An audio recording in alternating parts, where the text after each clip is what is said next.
All right, you guys, what's going on? This is Blaze here at the Blue Chip Athletic Club podcast coming to you. Today is October the 14th, I believe, 2025. And we're coming to you with another episode of Overtime. We're going to talk a little bit about behavior mod, habit change, all those kind of things. But before we get into that, I've been doing a really poor job calling myself out here of promoting some of the stuff that we're doing in this, format, as well as making sure that we're kind of promoting partners as well that are out there. So, real quick, for those of you that don't know, we run the Blue Chip Athletic Club app.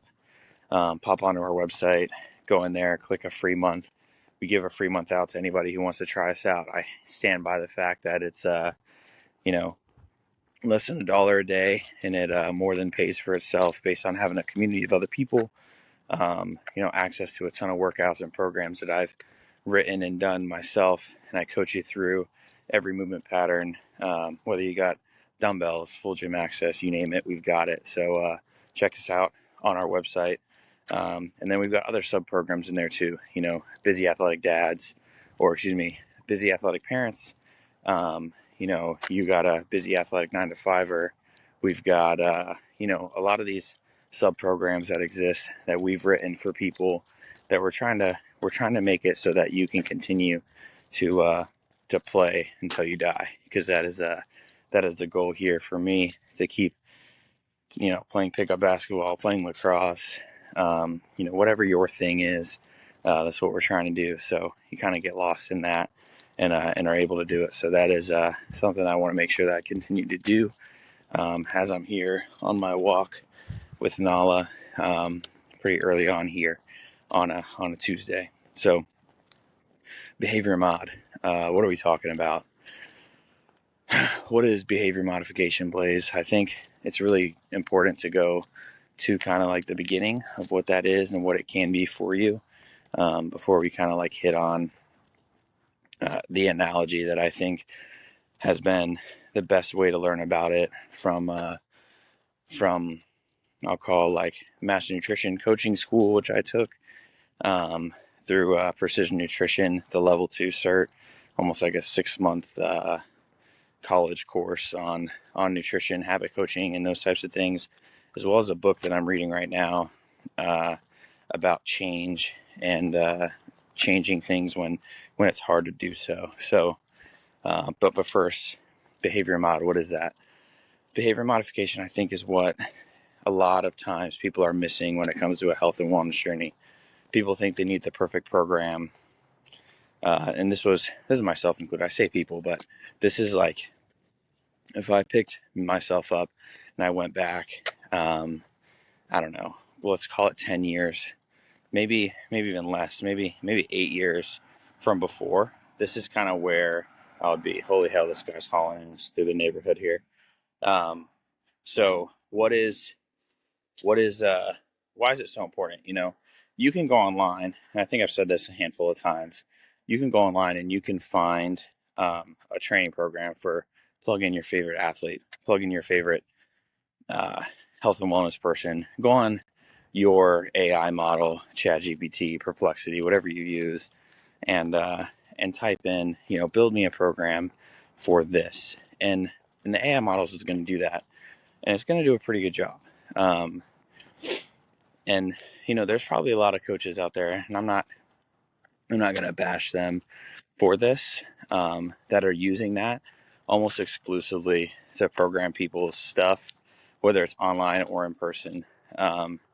And that is something that can be effective. It can help you kind of think about, hey, what are some other movement patterns?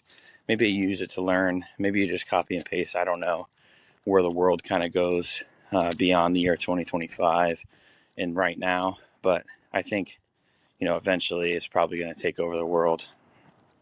But these tools exist for you to have access to the program, Michael Jordan's training program, Michael Phelps's training program, whatever the thing is.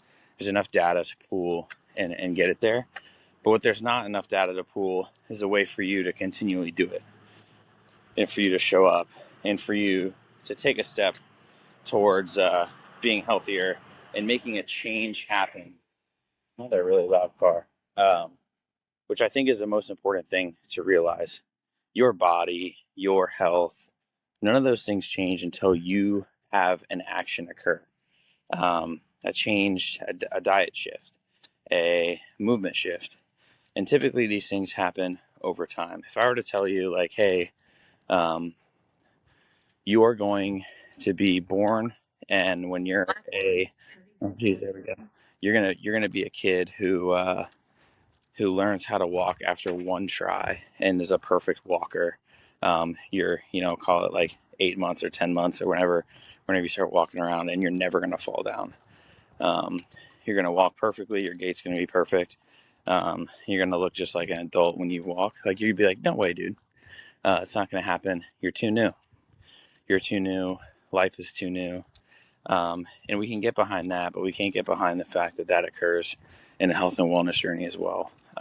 Things being new, it being difficult, the instant gratification versus, drilling down those habits that have like continual lasting change. So why is behavior modification, I think, more important than a good program? The only way to see the lasting results, to see the shift in your health, is being consistent with it. Why, what is the biggest deal? Like, I, as a coach, it's funny, like, especially somebody who loves nutrition coaching, there's a lot of times where people will tell me, like, what's the best program for me? And I joke, but it's not really a joke. Say it's the one you can stick to. It's the one that you can continue to do. It's the one that doesn't feel like what I'll call quote unquote work. It's what you can get lost in. It's what you can enjoy. It's what you can, what makes you feel alive. How can you do it, 3-4 times a week, 5 days a week, whatever your clip is, and never stop? Because that's what you need to do. We're selling. This is why this business model sucks. And, it's going to be hard to forever sell health and wellness to people, because you have to do it till you're dead. There's no ifs, ands, or buts around it. I mean, the second you stop doing it,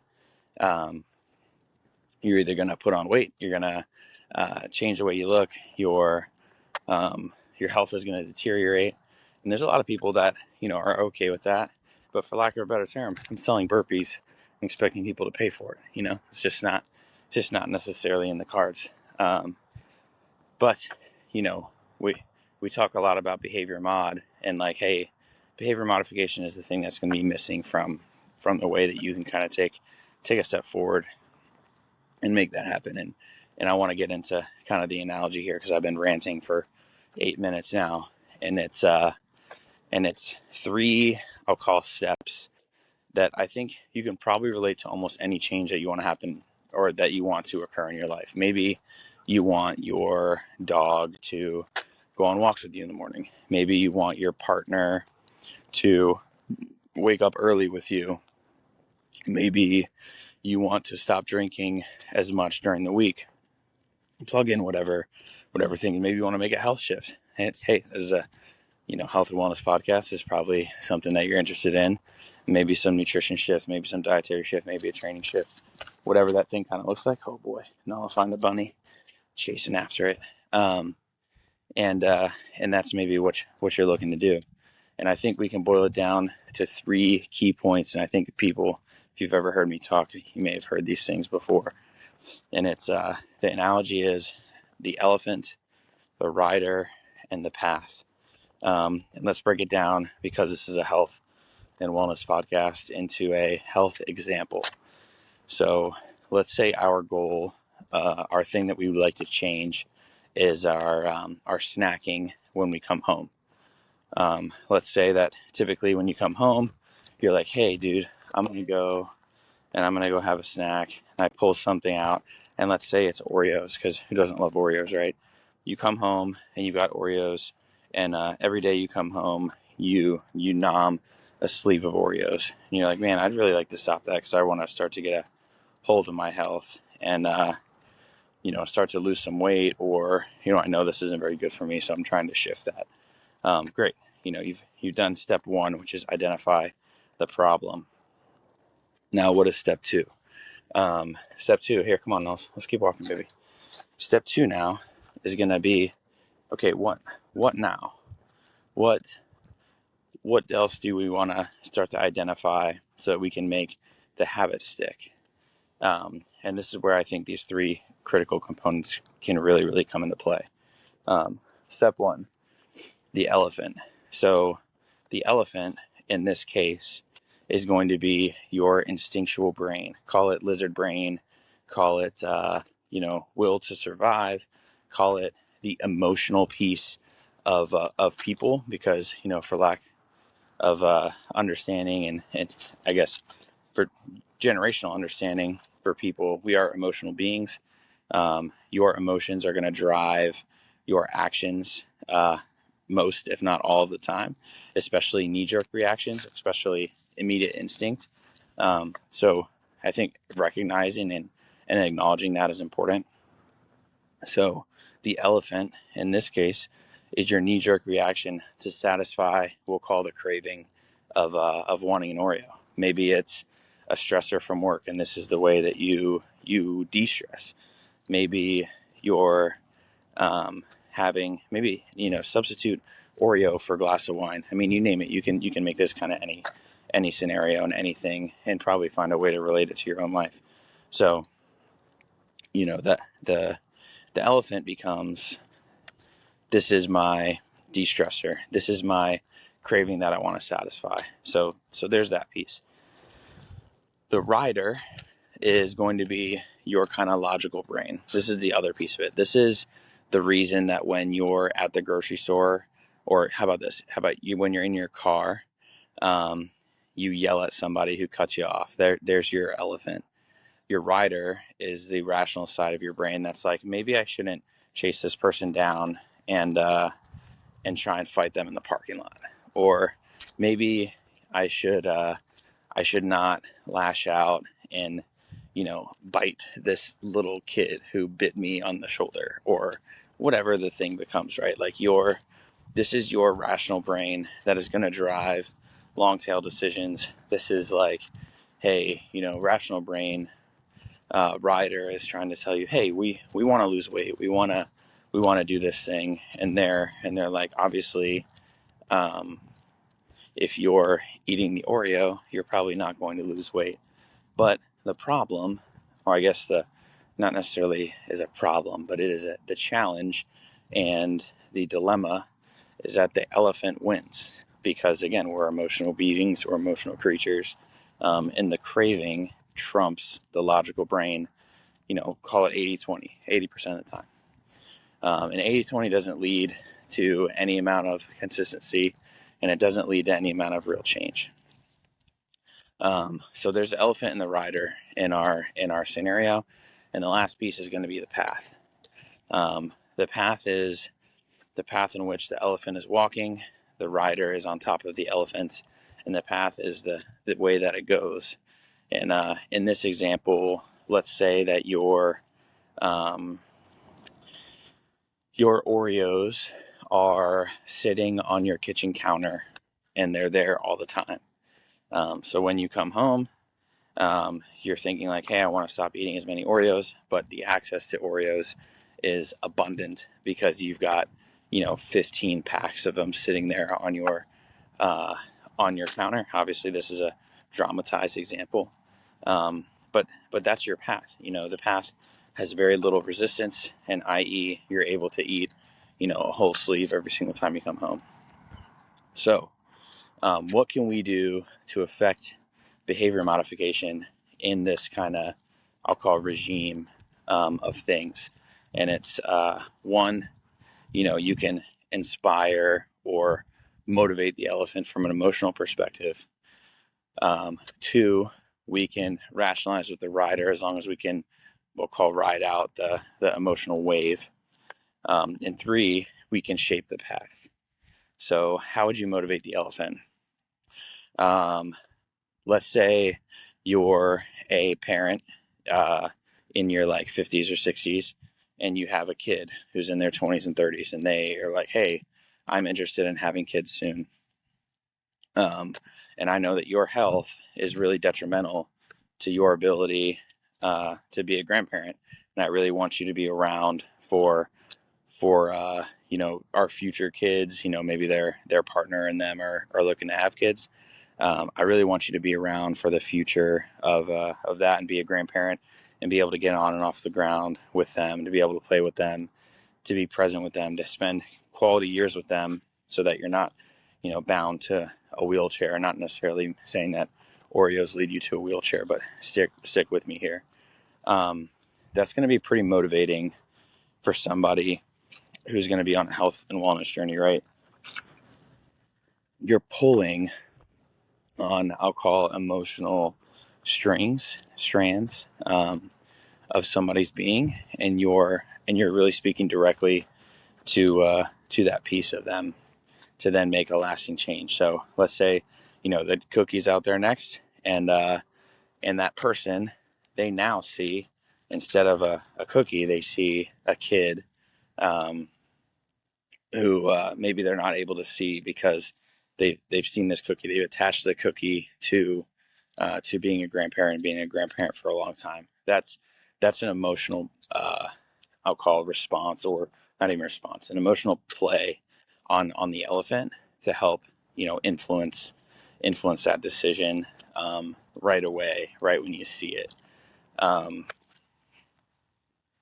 Then other thing that you could even be in a position of is like, hey, you could put a you could put a sign, or you could put, what's this say? Let's say a pair of like stinky gym socks. You could take a pair of stinky gym socks and put them right next to the Oreos on the counter. Now, do I suggest doing this? Probably not. Probably gets you yelled at in your house. But when you walk home and you see that stinky pair of gym socks, and you walk over to the Oreos and you take a whiff, your emotional lizard brain is like, oh my God, this smells terrible. Maybe I'm not hungry anymore. And maybe I don't want these Oreos anymore. And then you walk away from them, and then you don't end up eating them. Now, does this work in all cases? No. There's, again, you're appealing to that lizard brain, which typically tends to be the toughest, or to shape, to mold, to affect, because it's pure innate human instinct. But bear with me. The rider, again, going to be something that's speaking to the logical brain, the long-term effects. This is where we're thinking like, hey, I've got a health goal. I want to lose 15 pounds in the next 3 months. And you're keeping this buried in the back of your mind, and maybe you've done some research and you're like, hey, this doesn't fit my caloric goal for the day. This doesn't fit my macronutrient goal for the day. And you're like, yeah, man, like I did some math and I baked this, and it doesn't fit. And there's maybe your logical brain sees that. You see the data, you've done the math, you've been the driver, and now like, hey, this thing isn't going to work out. So then maybe you're not going to eat your cookie. The last one, and I think the one that's probably the most underutilized in today's society, that would really help general behavior modification, is shaping the path. The path is so critical because as people, we like the path of least resistance. So if the Oreos are sitting on your counter, you're pretty likely to eat the Oreo because there's no resistance to eating the Oreo. Now, if you shape the path, i.e. you move the Oreos to a foot level cabinet, maybe it's all the way in the back and you've got to get down all fours and reach for it. Maybe it's maybe they're put away in the back of a pantry, whatever the thing. Not could be a physical movement. Typically is going to be something that I think can be really helpful. So you move the Oreos now, and before you know it, you're not eating them as much. Your weight loss goals become easier, and the only thing you did is you moved the geographic location of where the Oreos sit. So you don't have to sit there and count calories. You don't have to sit there and be more motivated than your lizard brain. You're just walking the path with your, elephant, which you never get rid of, in your logical brain of the rider to then continue on your health and wellness journey. So, how do you use those things together? Realize that every change, everything that you want to adjust, all the behavior that you want to modify has those three components. If you think about it hard enough, you probably could figure it out. And really think about ways that you can you can, motivate your elephant. You can reason with your rider, and then you can shape your path so that you're able to, make lasting change. Because that's, again, the only thing that matters in this world of behavior modification, is how consistent you can be with the new behavior that you're trying to instill. Because that is how you make it last, and that is how you stay healthy for as long as possible, and you can keep playing again for as long as possible. So that is all I had for you guys today. This episode of Overtime. I hope you enjoyed it. If you guys did, drop us a 5-star. I really appreciate it. Again, Blue Chip Athletic Club app is live, and we're rocking and rolling in there. Please get on there, check us out. Again, free month. I don't know if we're going to do that forever too. So check us out, free month. Check out this sweet headband that we're rocking. Nala and I are done with our walk, so we are done with the episode. We'll see you guys in the next one. Peace.